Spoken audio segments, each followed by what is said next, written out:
Chennai metro rail வழித்தடத்தில் முதல் கட்ட பாதுகாப்பு சோதனை நிறைவடைந்தது.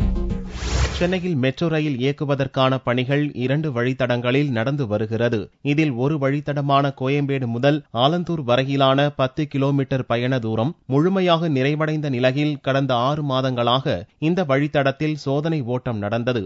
இந்த வழித்தடத்தில் இறுதிக்கட்ட ஆய்வு மேற்கொள்ளப்பட்டது. ரயில்வே பாதுகாப்பு கமிஷனர் சதீஷ்குமார் மிட்டல் தலைமையிலான குழு திங்களன்று ஆய்வு மேற்கொண்டது. இந்த ஆய்வில் மெட்ரோ வழித்தடங்கள், சிக்னல்கள் மற்றும் மின்சாரம் பாதுகாப்பு வழிமுறைகள் ஆய்வு செய்யப்பட்டது. பின்னர் செய்தியாளர்களிடம் பேசிய மிட்டல், இந்த ஆய்வு பணி 1 வார காலம் நடக்கும் என்றும் இந்த ஆய்வு பணிகள் முடிந்தவுடன் ஆய்வறிக்கை மத்திய அரசிற்கு அளித்த பின்னர் மெட்ரோ ரயில் இயக்கம் குறித்து முடிவெடுக்கப்படும் என்றும் கூறினார். Part of the inspection is only complete. I have go to the maintenance depot. I will take about 1 week to analyze all this data and make a report.